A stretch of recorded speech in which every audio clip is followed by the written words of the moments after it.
Our approach doesn't take shortcuts. The ingredients never took shortcuts, and we're not going to take shortcuts to celebrate those ingredients. Growing up in the West made us realize that we love this place, but it's a pretty tough place to be at times.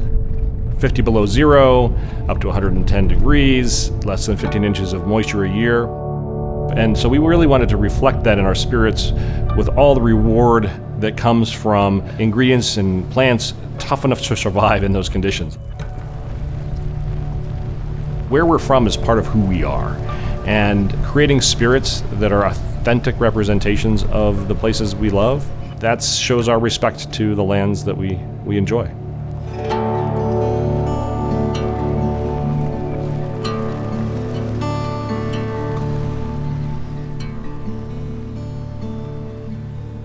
We are committed to using native and local ingredients, so much so that we work directly with growers here in Colorado.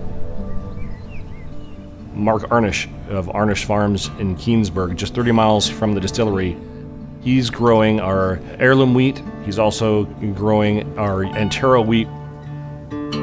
We are one of the few distillers in the country that produce 100% single grain wheat whiskeys, for example, one of the true original American whiskeys.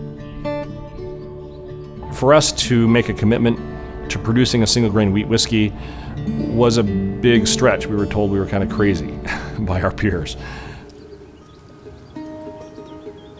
In order to make spirits, it truly is a collaboration from a lot of different partners.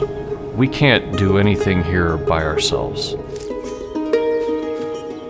I'm a third generation farmer in my family, and I've been producing on these lands for nearly 25 years. And now our son Brett has come back into our farming operations, so he'll represent the fourth generation of our family farm. I think the biggest challenge was that we didn't know what we didn't know. It's a brand new wheat variety for us on our farm. We have to have our market figured out. We can't just grow a crop and expect somebody to buy it. They're willing to take the plunge into some of these unknowns with us, even though they may have never ever grown that particular type of wheat before. There's evidence that the white Sonoran wheat goes back 2,500 years or more in the Americas. There's evidence that it may even be the mother strain of many of the wheats that we see in commercial production today. I think it's changing the conversation around how we select varieties in Colorado.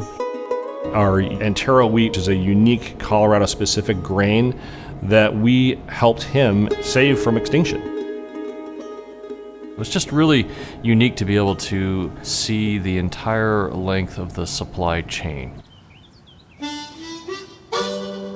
In my farming career, we've always grown something that somebody bought and turned into a product that maybe 2 to 3 removed steps from our farm the consumer eventually bought.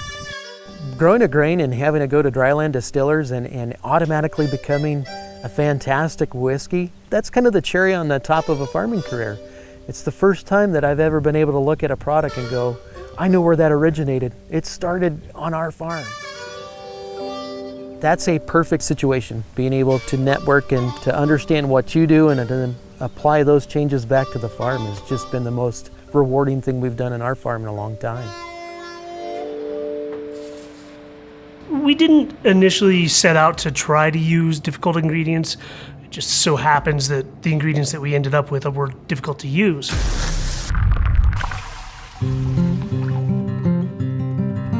Our process is not designed to be easy. Our process begins with every ingredient in its native form.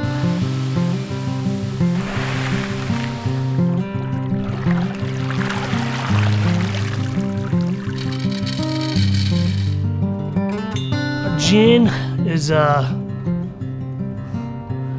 labor of love. It was a lot of trial and error, a lot of experimentation, not a lot of it good. I believe that our final recipe was number 17. We have a sweeter, more approachable, definitely cocktail-friendly gin using 100% native Colorado botanicals.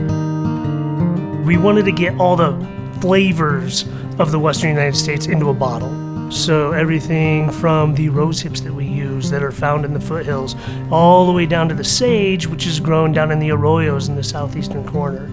It was pretty important of us to bring all those flavors in so you can see the wide variety that you have in this area, in this ecosystem. I want to taste with a little bit of water. Yeah, me too. Nels, Aaron, and I became friends actually through our children. Our children all go to school together, and that led to adult friendships, and then that led to a business relationship. We've had a fantastic experience bringing in staff that are passionate and experienced and talented in ways that we aren't. We see ourselves as a Main Street business here in Longmont. We feel we're part of that community, and it's something that we want to continue to build on. I wanted to be able to bring to this community a sense of accomplishment and happiness like they've brought to myself and my family. When somebody's having a glass of our whiskey here in our tasting room, and you can see the culmination of that work in that first sip, and you really see people's eyes light up. And for me, that part is very rewarding to see the culmination of years of work in that first short little sip that somebody has here at Dry Land Distillers. Once we found Antero and the heirloom whiskey, we found our whiskey for the rest of our lives, I think. And